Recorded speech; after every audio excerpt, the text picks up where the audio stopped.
అయితే అమరావతి మళ్ళీ ఊపిరి పోసుకుంటుందా? ఏపీ రాజధానిగా అప్పట్లో 2014లో చంద్రబాబు నాయుడు గారు అమరావతి పేరునైతే ప్రకటించారు. దాని తర్వాత మాజీ ముఖ్యమంత్రి జగన్మోహన్ రెడ్డి గారు 3 రాజధానుల పేరుతో తీసుకొచ్చారు. కానీ అవేమీ పూర్తవ్వలేదు.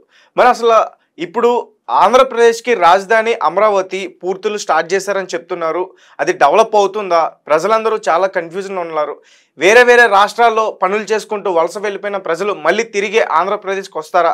ఇవన్నీ కూడా మనతో పాటు డిస్కస్ చేయడానికి సీనియర్ జర్నలిస్ట్ జగదేవ్ గారు ఉన్నారు. ఆయన్ని అడుగుదాం. సార్ నమస్తే అండి. నమస్తే. సో చంద్రబాబు నాయుడు గారు అసలు ఆంధ్రప్రదేశ్‌కి అమరావతియే రాజధానిగా ఉండాలని చెప్పి ఎందుకు ఎంచుకున్నారు? ఎందుకు ఎంచుకున్నారంటే వాస్తవానికి రాజధాని ఎప్పుడు, ఎక్కడ, ఎలా పెట్టాలనే దాని మీద 2014కు ముందు చాలా తర్జనభర్జన జరిగాయి. ఇప్పుడు కాదు, అంటే తెలంగాణ ఉద్యమం ఉవ్వెత్తున లెగిసినప్పటి నుంచి కూడా కేంద్రం తెలంగాణ ప్రకటించదా? ప్రకటిస్తే ఆంధ్ర పరిస్థితి ఏంటి? ఆంధ్ర రాజధాని ఏంటి? జనరల్గా ఆంధ్ర రాజధాని అని కాకపోయినా అందరి దృష్టిలో మీరు ఒకసారి పాత వాళ్ళ తరం వాళ్ళని కదిలిస్తే ఆంధ్రప్రదేశ్ కూడా మద్రాసు రాష్ట్రం కింద ఉండేది. ఓకే, మద్రాసు రాష్ట్రం అందుకు సౌత్ ఎవరి నుంచి నార్త్ ఎవరు వెళ్ళినా మద్రాసి అనేవారు. సో అటు కేరళ కానీ, కర్ణాటక కానీ, తమిళనాడు, ఆంధ్ర ఇవన్నీ కలిపి ఒకటే మద్రాసు ఉండేది. ఇండస్ట్రీలు కూడా అక్కడే ఉండేవి, ఫిల్మ్ ఇండస్ట్రీ కూడా అక్కడే ఉండేది. కాకపోతే తెలుగు వారికి వచ్చేసరికి మద్రాస్కి ఇక్కడ సెకండ్ ఆప్షన్ ఏదంటే బెజవాడ పేరు ఎక్కువ చెప్పేవారు. ఆఫ్కోర్స్ దాన్ని విజయవాడ అంటున్నాం. అంటే ట్రాన్స్పోర్ట్ పరంగా కానీ, లేబర్ పరంగా కానీ, లారీల పరంగా, అన్ని పరంగా కూడా చిన్న చిన్న స్మాల్ స్కేల్ ఇండస్ట్రీ ఇవన్నీ కూడా బెజవాడ అనేవారు. ఒకప్పుడు ఆ ఫిల్మ్ ఇండస్ట్రీ కానీ అది కూడా సెకండ్ ఆప్షన్ కింద బెజవాడే ఉండేది. ఎప్పుడైతే 53లో ఆంధ్ర రాష్ట్రం అవతరించింది, 53లో ఆంధ్ర రాష్ట్రానికి రాజధానిగా కర్నూలు ఉండేది, 56లో ఆంధ్రప్రదేశ్ అయిన తర్వాత హైదరాబాద్ రాజధాని చేశారు. ఆఫ్కోర్స్ మహానుభావుడు సర్దార్ వల్లభాయ్ పటేల్ దీనివల్ల నిజాం నవాబు పరిపాలించే దాన్ని కూడా తెలంగాణ మొత్తం ఈ ఆంధ్రప్రదేశ్లో కలిపి అప్పట్లో ఆంధ్రప్రదేశ్ అని పెట్టారు. అప్పుడే దాన్ని తెలంగాణ ఆంధ్రాగానో లేదంటే ఇంకేదో తెలుగు ప్రదేశ్ గాను ఇంకేదో పెట్టుంటే బాగుండేది. అక్కడ కొంత ఫీలింగ్ కూడా స్టార్ట్ అయ్యింది నాకు తెలిసినంత వరకు. సో ఆంధ్రప్రదేశ్ అంటే తెలుగు వాళ్ళను ఆంధ్రులు అంటారు అనే కాన్సెప్ట్లో, మరి అది ఎక్కడ ఆ వర్డ్ పుట్టిందో లేదో తెలియదు. చాలామంది తెలంగాణలో ఒప్పుకోరు, ఆంధ్రులు అంటే కేవలం ఆంధ్ర వాళ్ళే, తెలుగు వాళ్ళు కాదు అని అంటారు. సో ఎవరి అభిప్రాయం వాళ్ళది.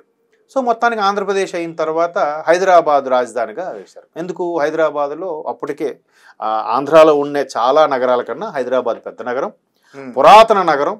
ఆల్రెడీ నవాబులు హయాంలో కొన్ని కట్టించినవి వాటిని అటు ఇటుగా మార్చి దాన్ని ప్రభుత్వ కార్యాలయాల కింద వాటి కింద వాడుకోవడం ఇవన్నీ జరిగాయి. సరే, మొత్తానికి హైదరాబాదు అనుకున్నారు. మరి ఎందుకో అప్పుడు కాంగ్రెస్ ప్రభుత్వం దాన్ని డిక్లేర్ చేసింది. ఇంకా అందరూ రాయలసీమ కానీ, ఆంధ్ర కానీ, తెలంగాణ ప్రతి ఒక్కరు కూడా పెట్టుబడులు ఎక్కడ పెట్టడం, బ్రతుకు తెరువుకి ఎక్కడే రావడం ఇవన్నీ జరిగాయి. తర్వాత కొంతమంది ఇండస్ట్రీ పెద్దలు ఏం చేశారంటే ఫిల్మ్ ఇండస్ట్రీకి సంబంధించి తమిళనాడులో తెలుగు వాళ్ళకి అంత ప్రాధాన్యత ఉండట్లేదని చెప్పి ఇట్లా హైదరాబాద్ కొంతమంది షిఫ్ట్ అవ్వడం. ఇక్కడ అక్కినే నాగేశ్వరరావు గారు కానీ, లేదంటే సారథి స్టూడియోస్ ఆయన కానీ ఇట్లాంటి వాళ్ళు మెల్లమెల్లగా స్టూడియోలు ఇక్కడ స్టార్ట్ చేసిన తర్వాత మెల్లమెల్లగా ఇండస్ట్రీ వచ్చింది. తర్వాత రామోజీ ఫిల్మ్ సిటీ లాంటి మహా స్టూడియోలు కట్టిన తర్వాత పూర్తి స్థాయిలో ఇండస్ట్రీ హైదరాబాద్ షిఫ్ట్ అయిపోయిన తర్వాత ఇంకందరూ హైదరాబాద్ ఇది కానీ చేశారు. హైదరాబాద్ కానీ ఐటీ హబ్గా అన్నీ చేశారు. వికేంద్రీకరణ అనేది జరగలే. సర్లే అనుకున్నారు. కానీ తెలంగాణ ఉద్యమం ఎప్పుడైతే ఉవ్వెత్తున లేసిందో ఇప్పుడు ఆంధ్రప్రదేశ్ విడిపోతుంది. అయితే దాన్ని మళ్ళీ రాయలసీమలో తెలంగాణ కలపాలా, రాయల తెలంగాణ చేయాలా అంటే ఇవన్నీ ఎందుకు చెప్తున్నానంటే ఇంత తతంగం ఉంది దీని వెనక. అంటే అమరావతిని ఎందుకు చూజ్ చేసుకోవాల్సి వచ్చింది దాని గురించి చెప్తున్నా. ఇక మరి తెలంగాణకు విడిపోయినప్పుడు తెలంగాణకి రాయలసీమను కలపాలా, రాయల తెలంగాణను కలపాలా. రాయల తెలంగాణను కలిపినప్పుడు రాయలసీమలో కొంత డిమాండ్ ఏం చేశారంటే మనకి కనీసం సముద్ర తీర ప్రాంతం ఏదో ఉండాలి కదా, నెల్లూరును ఒక్కటి మాతో కలిపి రాయల తెలంగాణగా చేయండి అని చెప్పి ఇంకొంతమంది డిమాండ్ తీసుకొచ్చారు. నెల్లూరు వరకు ఒక్క నెల్లూరు జిల్లా కలిపిన తెలంగాణ రాష్ట్రానికి ఏదో ఒక దాన్ని ఏమంటారు సముద్ర తీరం అనేది కలిసి వస్తుంది కదా అని ఒక హార్బర్ ఏదో తయారు చేసుకోవడానికి something what ever it maybe. So అలాగే లేదు, నెల్లూరు మళ్ళీ కోస్తా తీర ప్రాంతంలోకి వస్తుంది, అది మేము ఒప్పుకోమని చెప్పి ఆంధ్రులు రకరకాలుగా అయింది. మొత్తానికి అవే వద్దురా బాబు, మా తెలంగాణ మాకు ఇవ్వండి అని చెప్పి వీలు కావడం, అటుపక్క సమైక్యం చేసినా కూడా పూర్తి స్థాయిలో ప్రతిఫలించలేకపోవడం, మొత్తానికి తెలంగాణ ప్రకటించారు.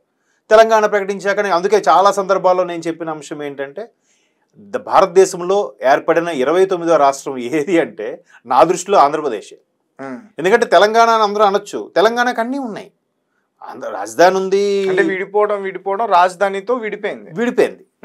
కాకపోతే రాజధాని 10 ఏళ్ళ వరకు ఉమ్మడి రాజధానిగా వాడుకోవచ్చు అని చిన్న క్లాజ్ ఏదో పెట్టినట్టున్నారు.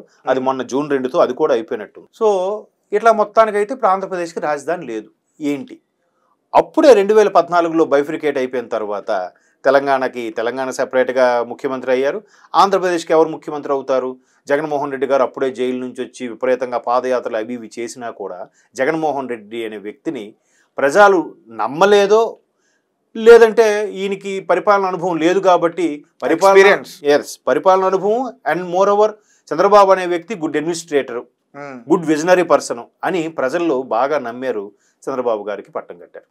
సో ఆయన అనుకున్నట్టుగానే కాంగ్రెస్ ప్రభుత్వం ఉన్నప్పుడు కూడా ఎలా అంటే ఒంగోలు దగ్గర ఎక్కువ ప్రభుత్వ స్థలం ఉంది, అక్కడ పెడితే బాగుంటుంది, చాలామంది నాయకులు కూడా అక్కడ ల్యాండ్లు కొనుక్కున్నారని కూడా వార్తలు వచ్చాయి. దాంట్లో వాస్తవం ఎంత ఉందో తెలియదు. కానీ అప్పుడే ది గ్రేట్ సచిన్ టెండూల్కర్ లాంటి వాళ్ళు కూడా నెల్లూరు దగ్గర ఒంగోలు దగ్గర ప్లేసులు కూడా కొన్నారు, జాగాలు కొన్నారు అని చెప్పి మరికొద్దిగా రియల్ ఎస్టేట్ భూమి పెరగడం ఇవన్నీ జరిగాయి. అనూహ్యంగా చంద్రబాబు గారు ఏం చేశారంటే ఇప్పుడు రాయలసీమ కర్నూలు అనంతపురం చూస్తే అటు ఆల్మోస్ట్ ఆల్ కర్ణాటక బార్డర్ అది. అక్కడ రాయలసీమలో అందరూ మ్యాక్సిమం ఏది అవసరమైనా, ఏది హాస్పిటాలిటీకి సంబంధించి కానీ, చదువులకు సంబంధించి కానీ, ఉద్యోగాలకు సంబంధించి కానీ అటు బెంగళూరు వెళ్తారు, లేదా చెన్నై వెళ్తారు, హైదరాబాద్ రారు. రాయలసీమ ఆ బార్డర్ వాళ్ళు ఎక్కువగా, అంటే నేను అబ్జర్వ్ చేసింది. సరే ఇటు వైజాగ్ పెట్టాలనుకోండి క్యాపిటల్, వైజాగ్ పెట్టాలంటే వైజాగ్కి విజయనగరం మధ్యలో స్థలాలు ఉన్నాయి కానీ పూర్తి స్థాయిలో ఎంత స్థలం లేదు. అండ్ మోర్ ఓవర్ అంత ఎక్విజిషన్ చేయడానికి ఛాన్సెస్ తక్కువ. ఎందుకంటే విశాఖపట్నము కానీ కొన్ని ఈ ఉత్తరాంధ్ర ఏవైతే ఉన్నాయో ఈ మహానగరాలన్నీ కూడా తూర్పు కనుమలకి తీర ప్రాంతంగా మధ్యలో ఉన్నాయి. తూర్పు కనుమలు అంటే ఐడియా ఉంది కదా మీకు, ఇండియా మ్యాప్కి మనకి తూర్పు కనుమలు ఇలాగ ఉంటాయి, పశ్చిమ కనుమలు ఇలాగ ఉంటాయి. ఇవన్నీ కలిసిన దగ్గరే నీలగిరి కొండలు ఏమో అంటారు సంథింగ్, అందులోనే ఆ ఎండింగ్లోనే ఊటీ ఎక్కడో అంటారు, నాకు కరెక్ట్గా ఐడియా లేదు. సో ఈ తూర్పు కనుమలకి తీర ప్రాంతంగా మధ్యలో ఉండి విశాఖపట్నం, ఈ శ్రీకాకుళంలో కొంత ప్రాంతాలు, విజయనగరం జిల్లాలో కొంత ప్రాంతాలు ఉన్నాయి. సో అక్కడ తీర ప్రాంతం ఒకవైపు అడ్డు అయిపోవడం వల్ల ఎంత ప్లేస్ వరకు ఆక్యుపై చేయగలరు, ఎంతవరకు గవర్నమెంట్ ల్యాండ్ ఉన్నా కూడా ప్రైవేట్ స్థలాలు ఎంతవరకు తీసుకోగలరు? ఇంకా ఆప్షన్ లేదు. ఉన్నది ఒకటే ఆప్షను ఇక్కడ విజయవాడ, అదే మంగళగిరి, అమరావతి, ఏదైతే ఇప్పుడు అమరావతికి రీజన్ అన్నారో అక్కడ ఎక్కువ స్థలం ఉంది. ఎంత స్థలం ఉందంటే నాకు తెలిసి 30,000 ఎకరాల వరకు ల్యాండ్ ఎక్విజిషన్ చేశారట, అది కూడా ఒప్పించి. సో ఇంకా అదొక్కటే ఆప్షన్ ఉంది కాబట్టి అమరావతిని ఒప్పుకున్నారు. అమరావతిని చేద్దామని ఎప్పుడైతే తలంపు వచ్చిందో దానికి తర్వాత కొన్ని శాస్త్రాల్లో కూడా కొంతమంది వేద పండితుల్ని, అలాగే కొంతమంది సినిమా దర్శకులను కూడా, రాజమౌళి లాంటి వ్యక్తులను కూడా కన్సల్ట్ చేశారు కదా, గుర్తుందో లేదు మీకు, తీసుకొచ్చి చూపించి దీన్ని అమరావతి విశ్వనగరంగా తయారు చేయాలంటే ఏంటి, ఎలా డెవలప్ చేయాలి, ఎలాగా రోడ్లు డిస్కషన్ చేస్తే ఎలా బాగుంటుంది. ఎందుకంటే రాజమౌళి ఒక విజన్తో, ఇప్పుడు ఆయన డైరెక్టర్ అయినంత మాత్రాన ఆయన గ్రాఫిక్ చేయకపోవచ్చు, కానీ నాకు ఇది ఇలా కావాలబ్బా, ఇది ఇప్పుడు బాహుబలి సినిమా ఉంది, ఇక్కడ ఈ కోట ఇలా కావాలి, ఇక్కడ రోడ్స్ ఇలా ఉండాలి అని ఒక విజనరీతో చెప్పి చేయించుకునేదే కదా అదంతా గ్రాఫికల్గా అయినా. సో ఇక్కడ కూడా మీరు ఎలా చేస్తే బాగుంటుంది అని ఆయన సజెషన్ తీసుకున్నాడు. చాలామంది దాన్ని ఏమంటారు, హార్టికల్చర్స్ వాడిని, తర్వాత ఈ కన్స్ట్రక్షన్ సంబంధించిన వాళ్ళని కలిశారు, చాలా ఇన్ఫ్రాస్ట్రక్చర్స్ ఉన్న పెద్ద పెద్ద కంపెనీలకు కూడా పిలిపించి ఎట్లా అయితే బాగుంటుందో కూడా చంద్రబాబు గారు చేయించారు. సో ఇంతమందికి కూడా ల్యాండ్ ఎలా ఇచ్చారు అంటే కొంత ఒప్పందం, ఇన్నేళ్ళు లీజుకను, లేదంటే మీకు ఇస్తే మీకు ఉపాధితో పాటు మీరు ఇక్కడ కొంత వేరే దగ్గర కొంత ల్యాండ్ ఇస్తామను, మీరు అక్కడ ఇల్లు కట్టుకోవడానికి ఇస్తామను, లేదంటే మీ పిల్లలకు ఉద్యోగాలను, ఏదో మొత్తానికి చంద్రబాబు నాయుడు గవర్నమెంటు చాలా తలనొప్పులు, చాలా ఇబ్బందులు పడి మొత్తానికి వాళ్ళందరికీ ఒప్పించింది. ఒకరు ఇద్దరు కాదు, 30,000 ఎకరాల ఎక్విజిషన్ అంటే కనీసం 30,000 మంది ఉండరా రైతులు ఉంటారుగా. ఎందుకు అంత గత ప్రభుత్వంలో ఈ సుమారుగా ఈ 5 ఏళ్ళ పాటు 365 × 5 వేసుకోండి, ఎన్ని రోజులు కూడా అక్కడ ధర్నా చేస్తూనే ఉన్నారు కదా అమరావతి రైతులు. సో వాళ్ళందరూ కూడా ఎందుకు అంత ఇదైపోయారంటే, ఇంత మేము చేసి మేము ఏదో ఆశించి, ఎవరైనా అంతే కదా, పెడతాడంటే ఎవరికైనా ఆశ. మా ప్రాంతంలో రాజధాని అయితే మా భూమిని వాళ్ళకి ఇచ్చినందుకు, మాకు దాని పక్కనే మాకు వేరే ప్లేస్ ఇస్తే అక్కడ మేము ఇల్లు కట్టుకుంటే, రేపు పొద్దున రాజధాని అయితే మా పిల్లలు ఎక్కడే సెటిల్ అవుతారు అని ఎవరి స్వార్థం వాళ్ళకు ఉంటుంది. మొత్తానికి అట్లా ఎన్ని వేల మంది రైతులకి చంద్రబాబు గారి ప్రభుత్వం ఒప్పించి అమరావతిని డిసైడ్ చేశారు. అది కూడా ఎందుకు, అమరావతి నథింగ్ బట్ విజయవాడకు ఆనుకునే ఒక మహానగరం తయారు చేద్దామని. ఇక్కడ వాళ్ళు చెప్పే కాన్సెప్ట్ ఏంటంటే హైదరాబాద్ ఉమ్మడి ఆంధ్రప్రదేశ్ ఉన్నప్పుడు హైదరాబాద్ తర్వాత వెల్ ఎస్టాబ్లిష్డ్ సిటీ ఏదైనా ఉందంటే వైజాగ్, విజయవాడ, తిరుపతి, తర్వాత ఒంగోలు, నెల్లూరు. ఇంకోటి విజయవాడ పక్కన గుంటూరు కూడా ఉంది. ఇంకో అద్భుతమైన విషయం ఏంటంటే ఒక పెద్ద నగరం పక్కన ఇంకో దగ్గరలోనే ఒక 20-30 కిలోమీటర్లు ఇంకో మహానగరం తయారవడం అనేది చాలా అరుదు. ఎందుకంటే విజయవాడ అంత పెద్ద నగరం పక్కనే మళ్ళీ గుంటూరు కూడా అదొక పెద్ద నగరం. పర్టికులర్గా మీరు చూస్తే విజయవాడ కన్నా విస్తీర్ణ పరంగా గుంటూరే పెద్ద ఉంటుంది నాకు తెలిసి.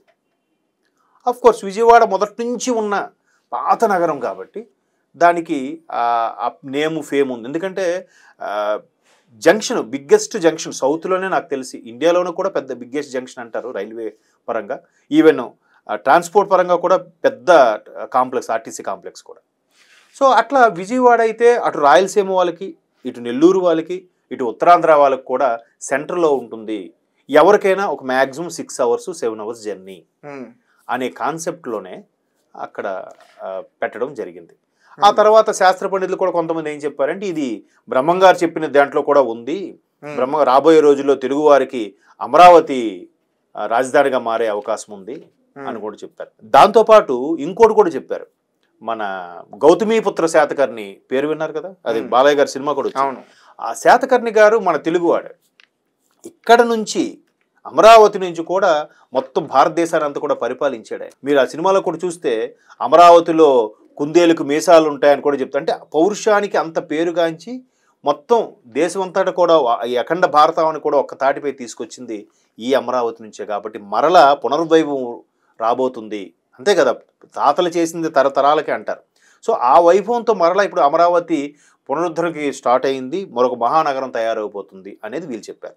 దీనికి మరలా అదేంటది లేవా చేయకూడదంటే already Vijayawada developed, Visakhapatnam already దానికి ప్రకృతి సహసిద్ధంగా ఏర్పడిన వనరులు ఉన్నాయి. విశాఖకి మీరు ప్రకృతి అందాలు మీరు చూస్తే ఆ షీషోర్ ప్లస్ పాయింట్, ప్రతిది కూడా హార్బరు, ఇవన్నీ కూడా ఉన్నాయి. పైగా సెంట్రల్ గవర్నమెంట్ సంబంధించిన త్రివిధ దళాలకు సంబంధించిన బేస్ క్యాంపులు కూడా అక్కడ ఉన్నాయి. ఆర్మీకి కానీ, నేవల్కి కానీ, ఎయిర్ ఫోర్స్ సంబంధించిన కొన్ని ఉన్నాయి విశాఖలో. సో దాన్ని ఎవరు డెవలప్ చేయక్కర్లే, బై డిఫాల్ట్గా డెవలప్ అవుతుంది. సో ఒక కొత్త నగరాన్ని క్రియేట్ చేస్తే ఎలా ఉంటుంది? ఆయన విజన్ ఏంటి? ఒకప్పుడు సైబరాబాద్ అని పెట్టాడు. సైబరాబాద్ ఎక్కడి నుంచి వచ్చిందండి? ఉందా సైబరాబాద్ అనేది ఇంతకుముందు? హైదరాబాద్ ఉంది, సికింద్రాబాద్ ఉంది, రెండింటినీ కలిపి ఆయన సైబరాబాద్ అన్నాడు. ఈ రెండు పేర్లతో కలిపి ఇంకో నగరాన్ని సృష్టిస్తాను, అదే సైబరాబాద్ అన్నాడు. అక్కడ మాధాపూర్ నుంచి అదొక హైటెక్ సిటీ, ఆ తర్వాత కొండాపూరు, గచ్చిబౌలి, ఇదంతా కూడా అదొక వేరే భూతల స్వర్గం ఈ రోజుకి. ఆయన అప్పుడే అన్నాడు, ఎప్పుడు ఆల్మోస్ట్ 99లోనే విజన్ 2020తో మనం అందరం పనిచేయాలి అన్నాడు. అంటే సరిగ్గా టార్గెట్ పెట్టుకున్నాడు అక్కడికి 20 ఏళ్ళు కానీ. 2020 సరికి ఎలా తయారైంది హైదరాబాద్?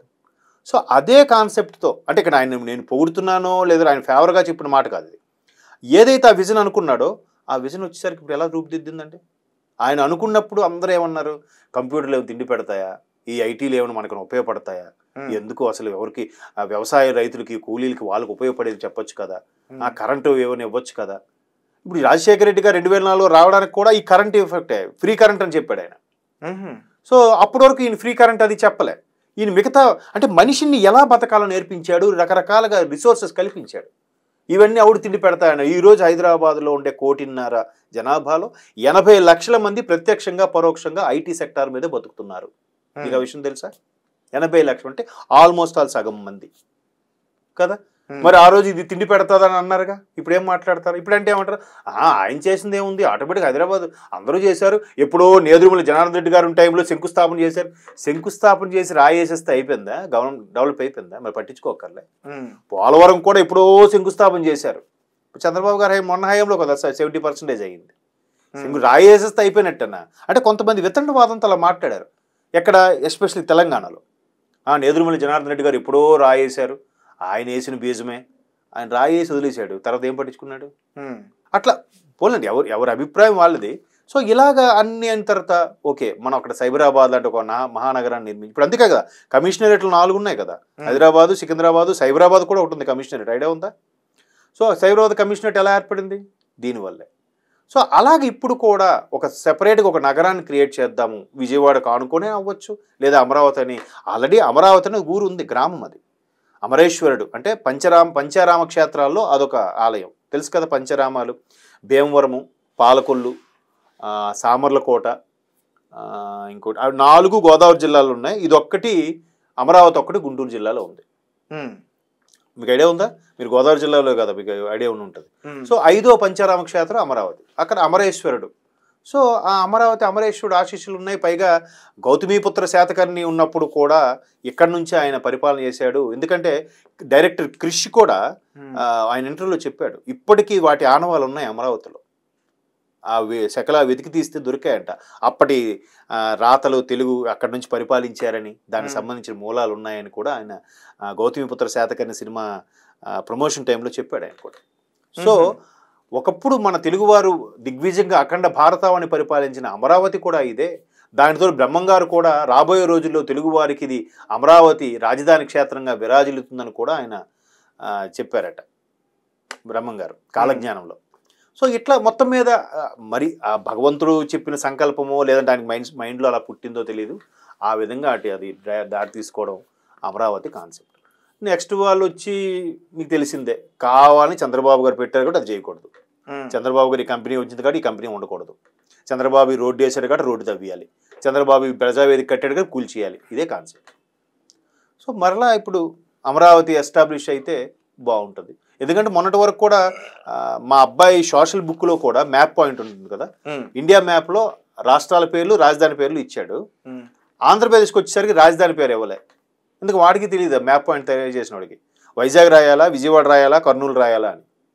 సో ఇప్పుడు మళ్ళీ అమరావతి రూపుదిద్దుకుంటే బాగుంటుంది.